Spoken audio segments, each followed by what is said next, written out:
Yeah, 4 miles of this is... It's like an hour of driving on the highway. Yeah.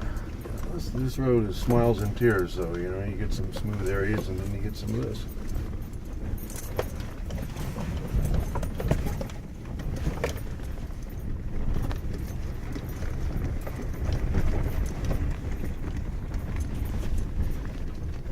That's what I call the pig camp, because twice I've stopped and filled up a garbage bag.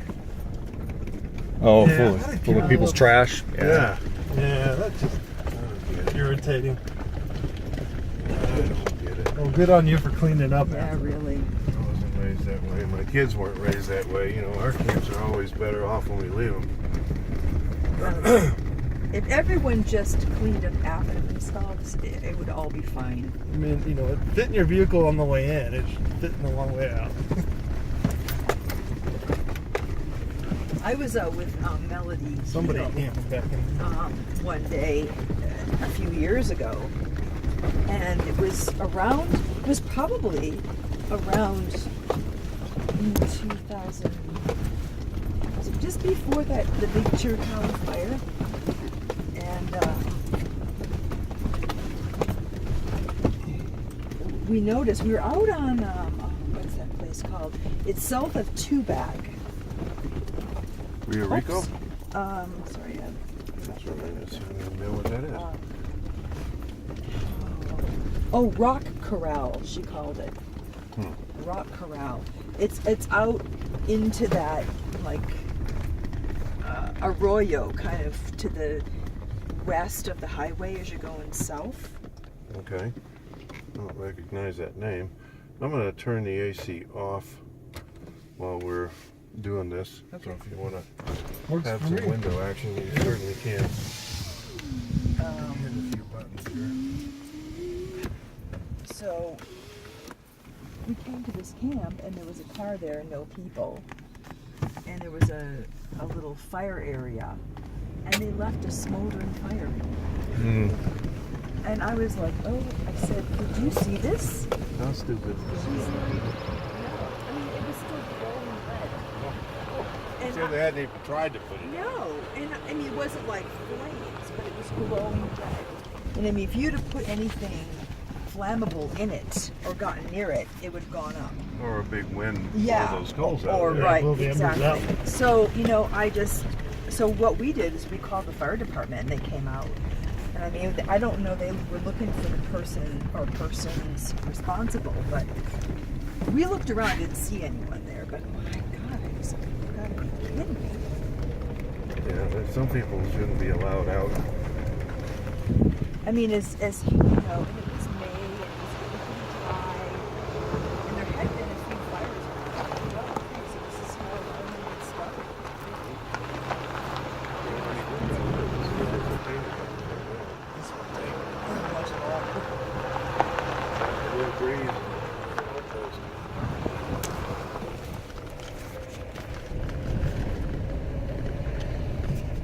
Anyway, I mean, we threw some dirt on it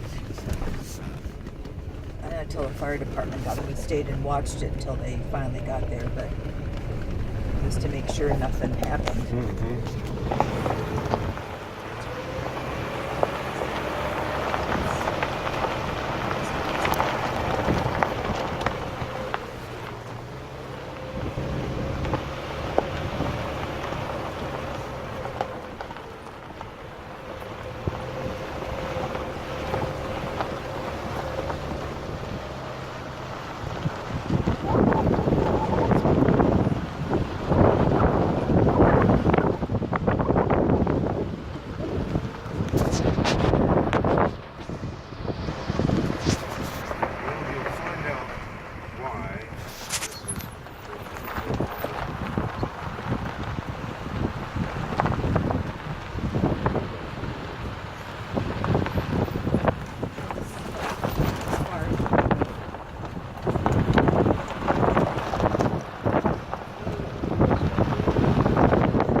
Oh gosh. Yep. It's like my son calls these oh shit handles.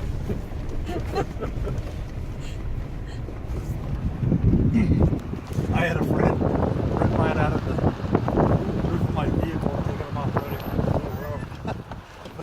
It's been a good bump. Yeah, it was. And I was having fun, seeing if I could scare him over. He had a death grip and ripped it right out. I was not happy. I heard a comedian, state I forgot his name, said once in a while he'll pick up a hitchhiker, and when he does, he says, "Put your seatbelt on, I'm going to try something."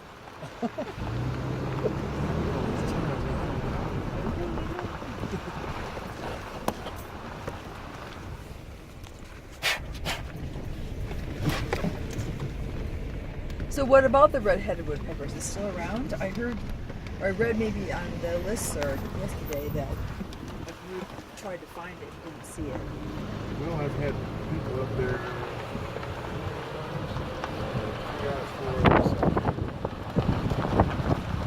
I thought they did have it yesterday morning. Email on the Arizona, New Mexico bird list I subscribed to. It took my father-in-law a couple weeks ago. It took me 45 minutes to find him. Well, that's about how long it took us to get it Yeah. the first time, too, a month ago. Yeah. It's about a 15-minute. Turn off at the sign. It's a mile and a half up.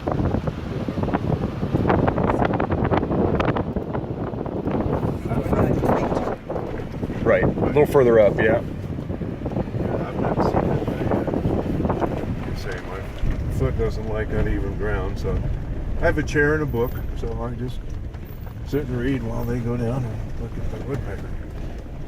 Red-tailed hawk nest. They're right there. I had three Right at the creek, yeah. At the three woodpecker chicks in site. it. Yeah. Oh, that's cool.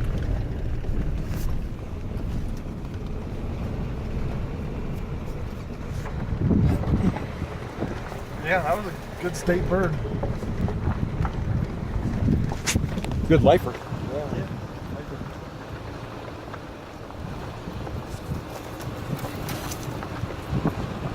So Liz, how long have you been birding? About 25 years. Yeah. Awesome. Just 3. Oh yeah. Yep. Been a Weeks photographer. for me. Been a photographer for decades. Yeah. And, So you kind of came at it from a different angle. Yep. Than I did. So I was a birder, then I was a breeder, become a birder. Yep. That's the way I was. I was, done nature photography for years. Well, I mean, I always took photos. We travel, and I'd always take photos, but I kind of was more of a casual thing. I'd always taken good in it. My wife's dad, my father-in-law, retired. I don't know how he got into it. He picked up the hobby of birding. And then he was out with me. He goes, you've always been a good bird. You've taken great bird photos, and when you go out. He goes, you should try it. Join me. You can take pictures of the birds and stuff. And I say, all right. I tell you, it's a slippery slope, folks. Oh yeah. It's a really slippery slope. And I started off, so we were on our honeymoon in the Galapagos. And I've always been, I'm a biologist and a scientist. Okay. That's how I've been trained. So I've always been interested in all nature. Very nice. And so, the Galapagos was kind of a good place for us to go because of that. And so, while we were there, we did a 4-day extension into the rainforest in Ecuador. And while we were there was a young guy who was leading bird trips for the lodge, but he was a college student at Florida State University, and he now lives in Ecuador, and he's a guide for wings.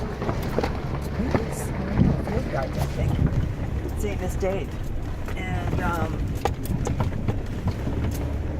he was showing us a multi-banded arsari from a canopy tower. And I was like, oh yeah, nice, But I had these horrible binoculars. And so he said, here, use my binoculars. So I did, and I said, oh my God. Oh my God! It's like the difference between these and your Swarovskis, Oh, Oh, I had these they were a horrible little yellow plastic binoculars from Oh my god, LLB. kitties. Yeah, I mean they Oh, were. Yeah, they were. This looks fun. So,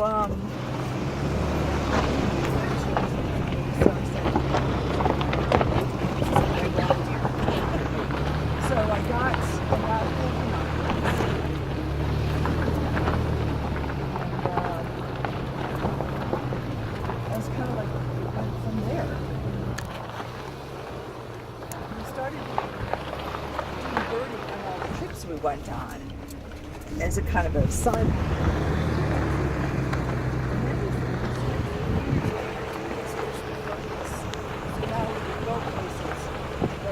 Right. That was the focus. So we would do trips based on where we wanted to bird. Sure. And 25, almost, well, it's like 24 years later, I'm still doing. And then I started chasing rarities back in the late 2010, Yeah. and now I've become what my husband says is. So what was obsessed. the first rarity then that you chased? Officially, like get on a plane and Yeah. go chase it? Ross's Gold. Which one? Yankton, South Dakota. Okay. December 4th, 2010. Yeah. Nice. Well, there was a flyby in June last year in Barrow. I'm not counting on a Ross's Gull in June of this month when Lewis and I go up there, and I'm hoping to go back in October for them, but there may be some work-related issues with that. So. Yeah. It's a gorgeous gull. Work gets in the way, doesn't it? Yeah. Well, I work for myself, so that helps. So that's a good chase, a good Ross's Gull. So it was a good one, and then of course But it wasn't in full breeding plumage, was it? No. With the neck collar and. No, you could see like a shadow Yeah. of where the collar was. Yeah. But still had his pink Sure. and those bright legs. And Yeah. what struck me though was the tiny little bill. It was like a little passerine bill. It was like that long. It was Oh, yeah. incredible. Nothing like a normal gull bill. That you at would all. expect, yeah. And Well, all I that's- kept saying was like, look at that bill, it's so tiny. And so, it just went from there, and then it just started getting a little nuts until now. I just spent 2 nights telling these guys I was just in Alaska, as you know, because I told you that. And then I came home for 2 days and I was gone again. That was a big zigzag. It was. Especially Gamble. Yeah. I was 36 miles from Siberia. And then we spent a month doing a cruise around the Horn in South America. So we went from Buenos Aires to Santiago, birding, of course, sea birding and land birding. Did you get you a Magellanic plover down there in Patagonia? Yeah. Yeah, or Patagonia area? No, it was Yes, actually in, in the Chile? mountains around Santiago In Chile. the high Andes. Yep. Really? Yeah. Yeah. And that's when I was so happy that I have. Actually, It's got a bright red no. eye. You know what? I was thinking of the diademed sandpiper plover.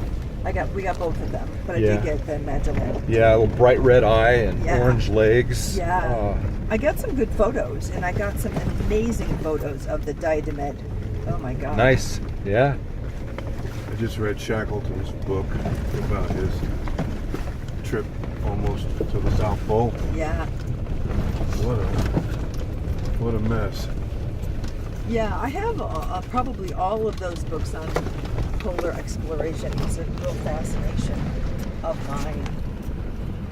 Tough guy. I think the Silver Bullet could do this. I just wouldn't want it to break down. I mean, obviously you don't want to break down any vehicle in here, but I'm talking about my little Toyota truck. Yeah. So, what do you think, man? The worst journey in the world. maybe That's it's- another, that's another one. I was thinking, It's a I know my classic- Tahoe wouldn't have made that classic section. That travel. would have been tough. Yeah. Hard. Maybe if I went really Absolute slow Sherry and Gerard. didn't spin the tires The and worst stuff. but journey My in the tires world. aren't the best of shape either. Well, I apologize, folks, but I'm going to have to water the lilies here. Okay. Do one. Funny, I don't see any lilies. Well, they like slightly acidic soil, so I'm doing my best. Sorry. No, It's that's all all right. right. Yeah, I took my trip down in the bushes when we were down there waiting. Aha!